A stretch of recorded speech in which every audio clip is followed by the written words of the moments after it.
couldn't tell, I really do like Final Fantasy VIII a lot.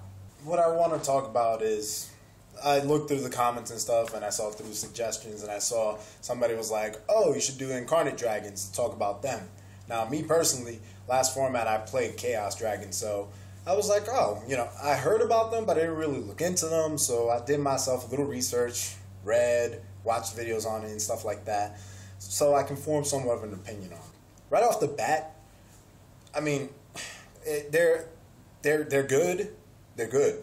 They really are, but as far as I know right now, there's no deck for them. It's just 4 of them, really. I've heard there's smaller ones too, but I didn't really look at them. Like, they're really not what you're looking at. I looked at the new ones, the big ones, the earth, the wind, fire, water, all that good stuff. And they're cool, but there's no deck for them right now. So when the next set drops, and you guys already know, it's probably going to be a tournament for that. When that next set drops, the most I see them doing is somebody making some sort of like pure dragon duelists, like duelists that love dragons. They're gonna try looking back at old like hopeless dragons, disaster dragons.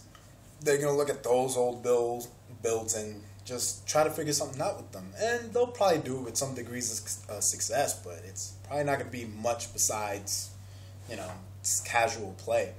Chaos Dragons, I really don't see them using them.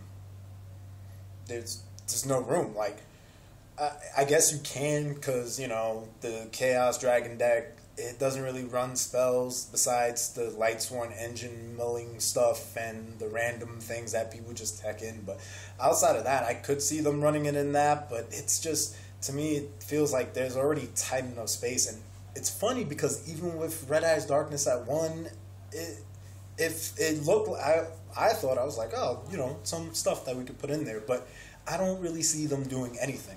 Obviously, the water one will probably be teched into some Mermail and Antillian, whatever. If it ain't broke, don't fix it. The deck doesn't need anything extra. It's good the way it is. I don't see why anybody would take that in unless just to test something out. Somebody would probably top with a version of the deck using the Water Dragon because it discards and, things go off when you throw things in fucking grave. Fucking big dick motherfuckers punch you in the face and stuff. The one that I like actually is the Fire one.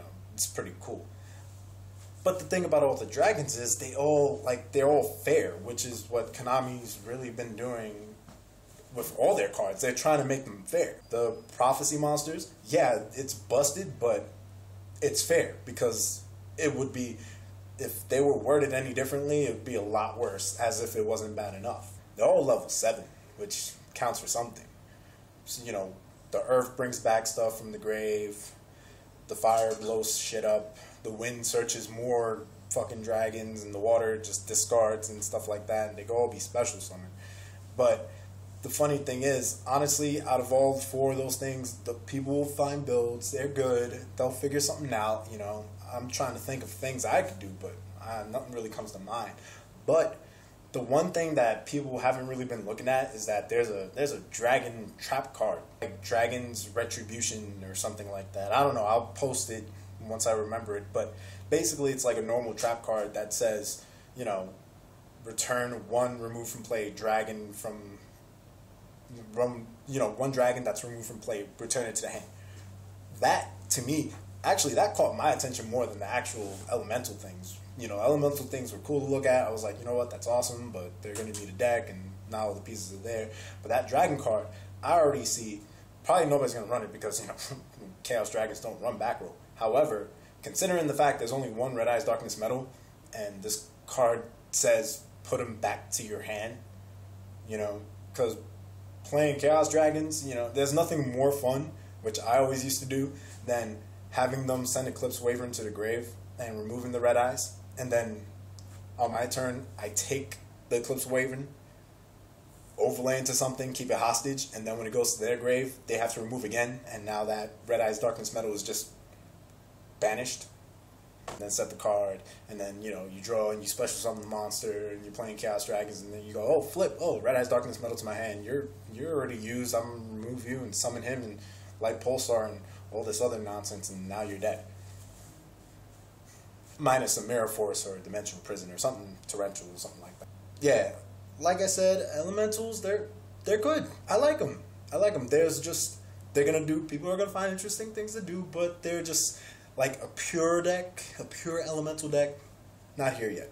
However, it's gonna be fun seeing people play like the, you know, Disaster Dragons and Hopeless Dragon and all these dragons. You're gonna see them all over the interwebs and Yu-Gi Pro and DN, and it's just gonna be so much fun. Even more fun when it actually comes out. So, like the video, leave a comment, blah blah blah blah blah. You know, let me know what else you want.